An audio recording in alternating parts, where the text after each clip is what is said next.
বরমশাই আজ বহু যুগ পর যাচ্ছে বাজার। এই ভিডিওটা কেবল কিন্তু তোমাদের সঙ্গে শেয়ার করার জন্য নয়, আমার স্মৃতিতেও রাখার জন্য যে তুমি কতদিন আগে বাজারে গিয়েছিলে। আরে বুঝতে পারছো না, পরবর্তীকালে যদি বাজারে না যায় তাহলে তো কথা শোনানো যাবে। আজ বাজার থেকে নিয়ে এসছে দুটো কই মাছ আর একটা শোল মাছ। যে কোনো মাছই বাজার থেকে আসুক না কেন, সেগুলোকে যদি আমি একটু না হাতাতে পারি আমার না ঠিক মনের শান্তি আসে না। তাই জন্যই তো আমি মাছ না কাটলেও না বাছলেও বাজার থেকে আসার পরে সঙ্গে সঙ্গেই আমার ডাক পড়ে যে মাছ নিয়ে এসেছি। আমি মাছ খেতে যতটা না ভালোবাসি তার থেকেও ভালোবাসি মাছগুলোকে কচলাতে। জ্যান্ত মাছগুলোকে কচলাতে কচলাতে আমি তো মারি। যদিও বা মাছ মাই কাটে তবুও তো হাফ কাজটা আমিই করে দিই মাছগুলোকে মেরে। মাছ আমি কচলাতে ভালোবাসি ঠিকই, কিন্তু যদি কাঁটাযুক্ত মাছ হয় তাহলে তো আমি প্রচন্ড ভয় পাই। দুটো কাঁটাযুক্ত মাছ তো কি হয়েছে, একটা মাছের তো কাঁটা নেই, শোল মাছটাকে তো চটকাতে পারবো। ভয়ে ভয়ে কিন্তু শোল মাছটাকেই আমি ধরার চেষ্টা করছি, কিন্তু হঠাৎ করেই একটা কই মাছ নিচে পড়ে যায়। এবার এটাকে ধরবো কি করে আমি?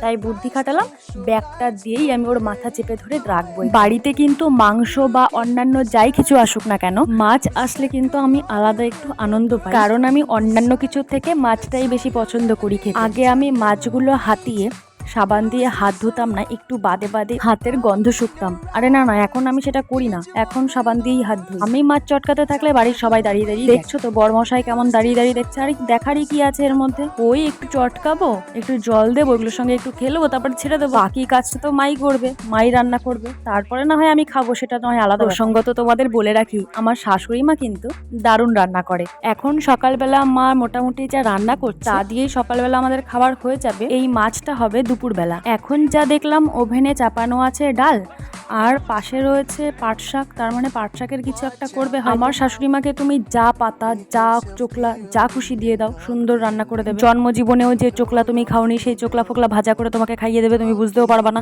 কিন্তু হেভি টেস্টি। অনেকক্ষণ ধরে এই মাছগুলোকে আমি জ্বালিয়েছি, চটকিয়েছি, এখন একটু জল দিচ্ছি। ওরা বেচারা মনে হয় আমাকে গালাগাল দেওয়া শুরু করে দিয়েছে, হাফ মার্ডার করে, ভাই তুই আমাকে এখন জল দিস। সে ওরা কি ভাবছে আমার দেখে লাভ নেই, আমি তো কিছু ভাবছি না। আমি কিন্তু আবার কোনো মরা মাছ চটকাই না, মরা মাছ চটকে আমি কোনো আনন্দ পাই না। চলো এবার রান্নাঘর থেকে আমার যাওয়া যাক, মা এদিকে রান্না করুক, আমি আমার কাজে যাই। আজকের এই ভিডিওটা এই পর্যন্তই, দেখা হচ্ছে তোমাদের সাথে নতুন একটা ভিডিও। ততক্ষণ তোমরা সুস্থ থেকো, ভালো থেকো।